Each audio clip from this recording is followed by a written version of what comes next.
Welcome to Human Rights Education Now, a podcast series from Human Rights Educators USA. I'm your host, Bill Fernikes, a member of the National Steering Committee of HRE USA, a collaborative network to learn, teach, organize, advocate, and innovate for human rights education in the United States. This podcast aims to raise awareness about human rights education and invites listeners to engage with the worldwide movement to make human rights education a core focus of educational programs from preschool through higher education and in both non-formal and informal community educational settings. Today's program is a conversation with Hugh Starkey, Emeritus Professor of Citizenship and Human Rights Education at the IOE Faculty of Education, University College of London in the United Kingdom.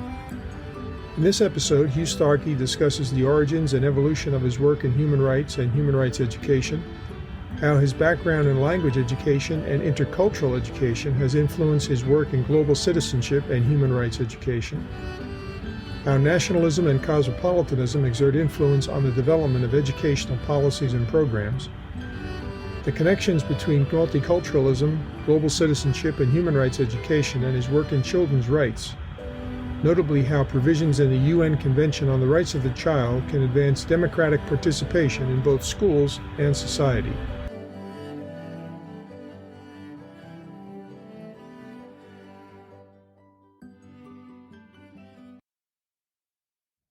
Well, I am very pleased to be speaking today with one of the leading scholars on human rights and global citizenship, Hugh Starkey from the United Kingdom. How are you today, Hugh? I'm well, thank you, Bill, and enjoying summer weather and a good election result in our country a couple of days ago. Yes, I think you're right, and it'll be interesting to see what transpires in the United States, but that's a topic for another conversation, I think. I think so, yes. So how did you first become interested in human rights and human rights education? Okay, so I suppose I have to say that my family is, in many senses, quite an internationalist family. I mean, both my parents are British, but my father was one of a committee that founded Oxfam, the NGO that looks at development issues. Anyway, so I suppose family background, but partially, but also when I left school, and between school and university, I had the privilege of going to work for an organization called Voluntary Service Overseas, VSO, which is a bit like the Peace Corps. And they sent me to Algeria, and I spent a year, an academic year, teaching English in a French-speaking lycée in Algeria. So that introduced me to a Muslim country and a country that had recently become independent and where people were extremely enthusiastic about socialism, about anti-imperialism, anti-colonialism. And this really changed the way that I saw politics, having come from a fairly traditional background in terms of politics. So when I went to university, then I became very interested in politics, which previously it wasn't politics. I was more interested in sport. I continued to be interested in sport. But I trained as a teacher. I come from a family of teachers. My grandmother was a teacher, and I started teaching and was introduced to a new program at that time called World Studies. And this was a curriculum development program that intended to help. It was kind of based on the United Nations view of the world, and it intended to encourage world citizenship, really, though they didn't necessarily say that explicitly at that point. So this was pedagogically an extremely interesting project. It introduced new participatory methods into classrooms. So I was teaching in a very ordinary school at that time, secondary school, so I learned about these methods, these opportunities for discussing political issues with students. And then after I'd been teaching for about 10 years, I was contacted by the Council of Europe, who knew I was a language teacher, so I could speak French, and was also interested in political education. And they invited me to be a rapporteur for a conference on, first of all, it was social education for teenagers, but then a couple of years later, it was on human rights education as such. And at that point, I'd never heard really of human rights. I didn't know about it at all. But from working with the Council of Europe there in the early 1980s, I perceived that really here was a comprehensive and universal standard that addresses issues of poverty, race, ethnicity, gender, class, and all potential sources of inequalities, and kind of made sense of them, brought them all together. Sorry, that's rather a long answer. But That's okay. So your background in language education is interesting, and I think it's important for people to sort of see how you felt that and your work in intercultural education has sort of influenced your view of the world about human rights education. Can you talk about that? Yeah, sure.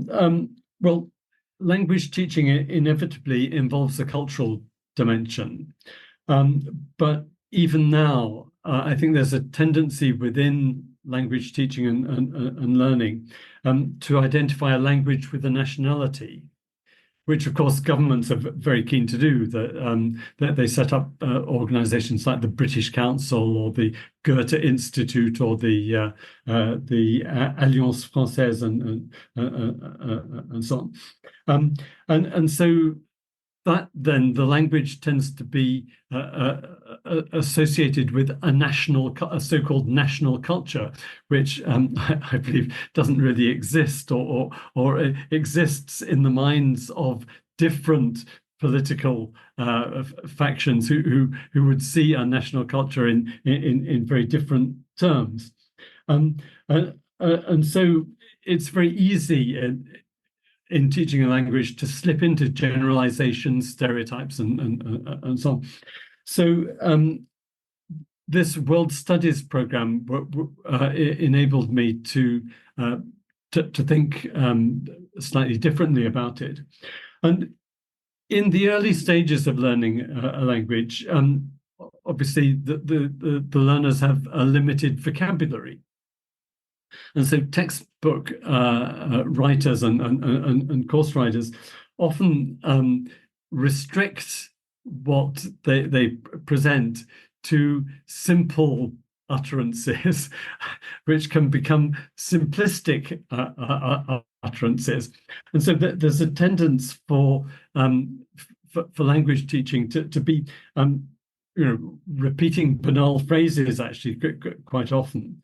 And so I worked with colleagues in language teaching to develop courses that would actually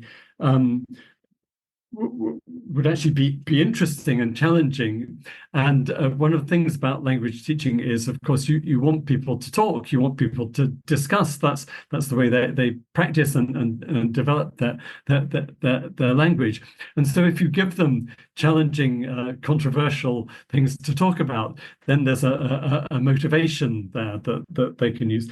And so what we tried to do was to actually yes, make even from the outset, even from the first stages, to actually enable people to say something interesting and challenging. So you can imagine a scenario of a demonstration. So people demonstrating about something, and they hold up placards and they say, "We demand," and then they might say, "We demand food, we demand justice, we demand freedom." And these are very simple utterances, and learners can add their own words to that. So even from a very, very early stage, it is possible to make language learning challenging and interesting. There is one other thing I would want to say, and that is that language learning pedagogy has hugely influenced my view of human rights education pedagogy and citizenship education pedagogy, because as I say, what you want to do in language teaching is to enable most people to talk and to talk for a maximum of time. So you have to have pairs and group work and break it down, decentralize the lesson. The teacher is no longer the person who totally dominates the classroom, but you have what is effectively a pretty democratic way of working in the classroom. Dewey would recognize it as a classroom of communication, I would say.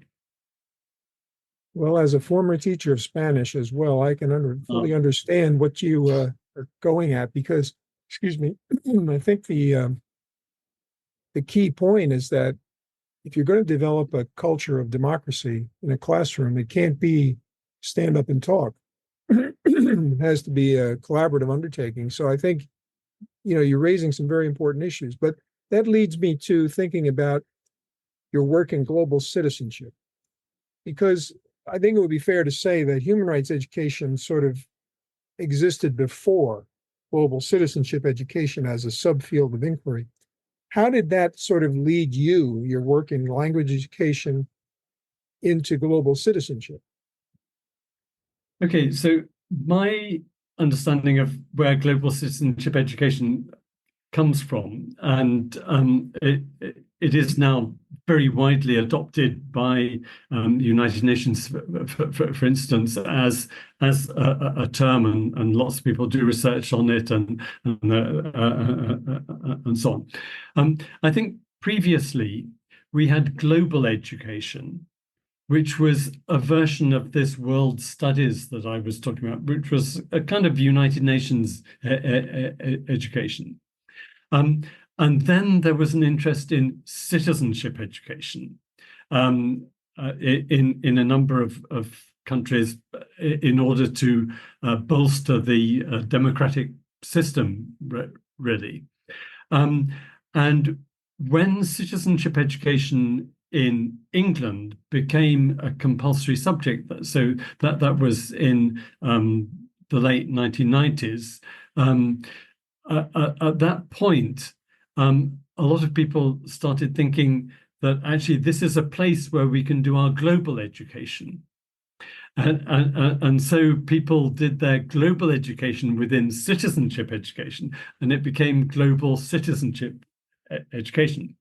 Now, I'm not very keen myself personally on the concept of global citizenship education, because it kind of implies global citizenship, which implies world citizenship, which I think is not a particularly helpful, and it's certainly not a concept that is well theorized. It is well theorized. So with Audrey Osler, we have preferred to talk about education for cosmopolitan citizenship. And so reimagine nations as cosmopolitan spaces, rather than global citizenship education. That said, given the widespread acceptance of global citizenship education as a thing, obviously we would want we would expect there to be an important human rights dimension. In fact, the underpinning of global citizenship education would be human rights, and therefore the two are entirely compatible. I'm very happy to work with people in global citizenship education. I've supervised PhDs on global citizenship education. There's no problem, but I just think that theoretically it's preferable to think about education for cosmopolitan citizenship rather than global citizenship. Because with cosmopolitan citizenship, you can have national citizenship, whereas global citizenship rather implies that you wouldn't necessarily. Well, you raise an interesting issue about cosmopolitanism. I mean, this is an old idea going back to the Romans, actually, and it's something that, for example, Martha Nussbaum has talked about a great deal in her work. But there appears to be a tension conceptually between nationalism and cosmopolitanism. So if you could talk about how you feel those are in perennial tension, or can they be reconciled in some way? Okay, well, they can be reconciled easily, but basically this is a hugely political issue. Right. So if you have an authoritarian regime, like let's say the Communist Party of China, CPC, there they insist on patriotism as one of the foremost values, the only thing and patriotism, therefore, that in that context is associated with the ideology of the Communist Party of China, and really you are not invited to do anything other than be totally committed to that. That's a kind of authoritarian nationalism, and China isn't the only example, but that's one that's coming from the left. There would be others coming from the right, but Charles Taylor, for instance, in Canada, I think has thought very carefully about this, and I think we've got a lot that we can learn from a Canadian approach to this democratic and global education. And he would say that actually we have no choice but to be cosmopolitan and patriotic. And we're patriotic because we're proud that our country plays a role in the community of nations and is an example to the community of nations. So that's the kind of cosmopolitanism that we would think is quite compatible with patriotism, certainly, though perhaps not nationalism, which has a political connotation that tends to, as you say, be in opposition to cosmopolitanism. It seems that patriotism and nationalism are often put together, but they're really two different ideas. Yeah. Is that a fair statement as you're interpreting it? Absolutely. Yes. Yes. But so patriotism is being proud of your country. Nationalism is being committed to a particular view of the country, very often a view that is generated by an authoritarian power structure. Well, it's interesting, too, that the idea of the nation state is really not an old idea. It goes back maybe 500 years. So in a long span of human development, you might say it's it's emerged recently. So what I find interesting is that there's so much talk about nationalism, but at the same time, it has a lot of flaws. Yeah. And so one of the things I've found, and I'd like to hear your view on this, is how nationalism is deployed as a way to deflect away from universal human rights. Would you say that's fair? It is, and indeed, then there are key examples of authoritarian nationalist governments that actually specifically identify human rights as an alternative or foreign ideology that they can't they can't manage. So I mean, China is another example.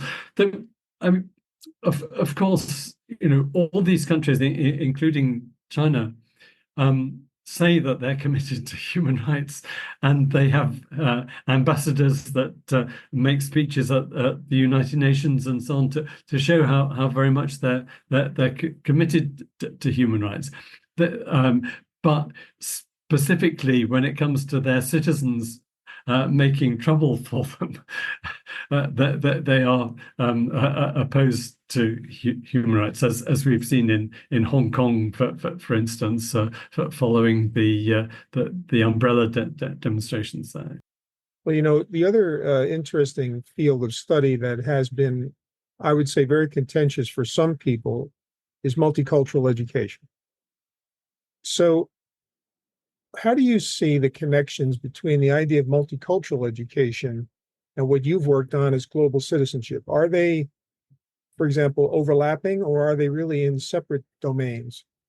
Okay, so they're definitely overlapping, definitely important. I mean, basically, I've argued in my writing that multicultural education needs to be more political, and political education needs to be more multicultural. So that is where the two certainly can work together. And so I've worked with James Banks, for instance, on multicultural education, and I suppose that the dialogue there is really to make sure that human rights are human rights in a political dimension are incorporated in concerns of multicultural education. But similarly, global citizenship education has tended to be very wide and very kind of colonial in a sense. That it's taken a while to make sure that that there really is a kind of inclusive feel to multicultural education, that Hispanic people, Black people, and so on are playing leading roles in global citizenship education. It's taking a while for that to be accepted. I would say in the kind of circles that I move in, I suppose. So in a sense, you're saying that the global South has not had its voice very prominently heard in the development of this scholarship. Is that fair to say? Well, so that's certainly, but I think what we're trying to argue in terms of education for cosmopolitan citizenship is to reimagine the nation as cosmopolitan, as having links across the world.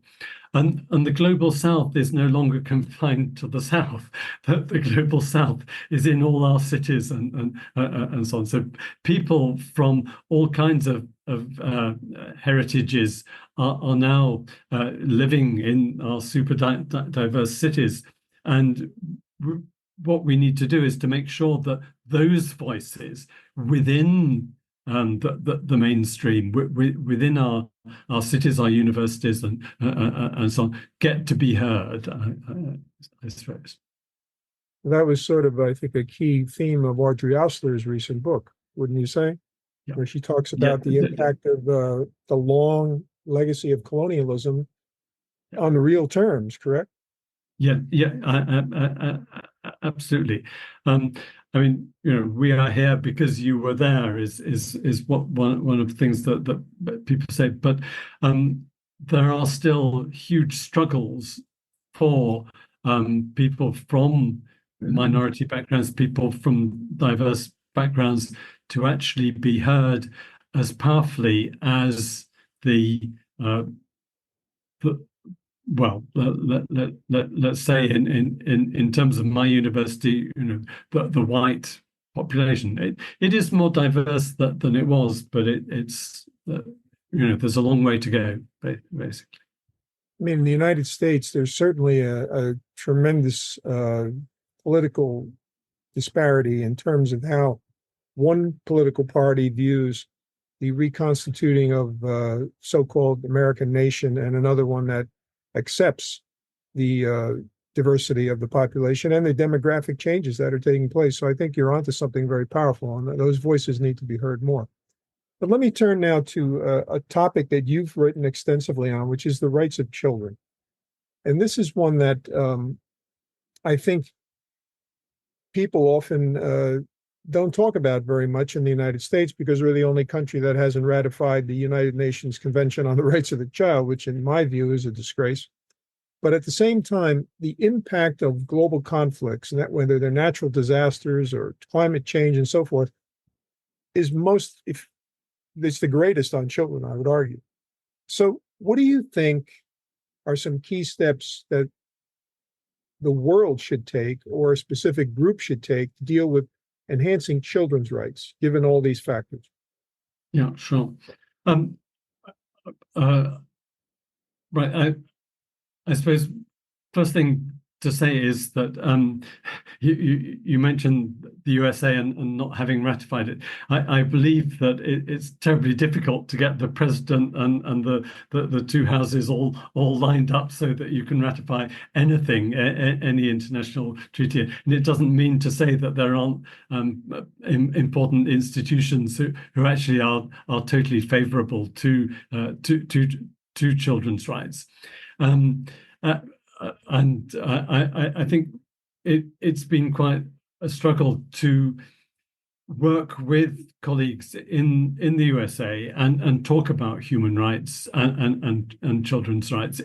The civil rights has been a much more preponderant discourse than human rights, in spite of what Malcolm X was saying. Sorry, you asked about the Convention on the Rights of the Child. So the Convention on the Rights of the Child was promulgated in 1989, and it was the context, of course, the world context was the end of the Cold War, or also, and Poland played a very big part in developing what was the Declaration on the Rights of the Child into the Convention in the space of 30 years. Actually, it took for that. But what the Convention on the Rights of the Child does is to guarantee that children can participate in all decisions that affect them. So this is totally revolutionary in a sense. It gives teachers very much pause to consider. Are they in fact giving children their rights?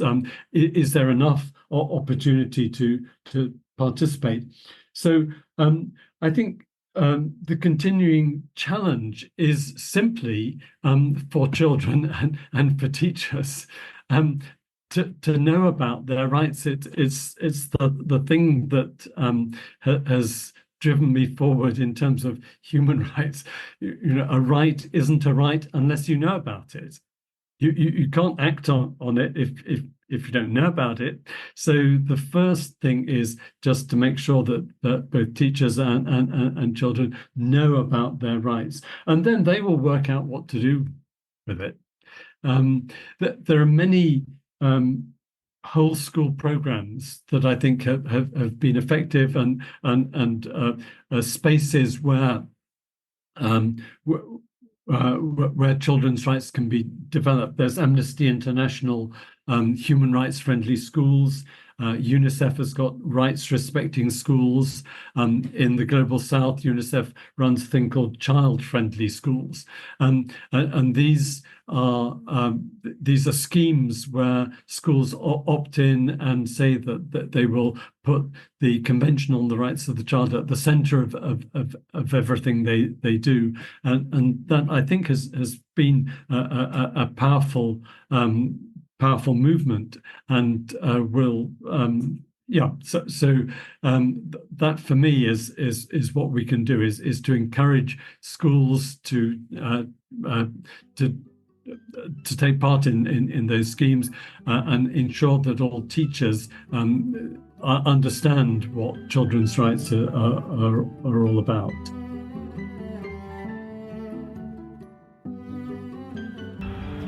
Thanks for listening to Human Rights Education Now. Our next program concludes our conversation with Hugh Starkey, Emeritus Professor of Citizenship and Human Rights Education at the IOE, Faculty of Education, University College of London in the United Kingdom. You can find additional information about this podcast series at www.hreusa.org. Each episode is available on the HREUSA podcast page, Spotify, Apple Podcasts, YouTube, Pocket Casts, Player FM, and Deezer. You can also download each episode as an MP3 file. If you have questions or comments about this podcast, send them to Christy at hreusa.org. That's KRISTI@hreusa.org. Our podcast team includes producer and editor Bill Fernikes, executive producer Christy Redelius-Palmer, editor Elizabeth Schwab, sound designer and project manager Sabrina Sanchez, communications and public outreach coordinator Jessica Terbruggen, and production coordinator Jasmine Chizu Gota. Human Rights Education Now is a production of Human Rights Educators USA, a project of the Center for Transformative Action in Ithaca, New York.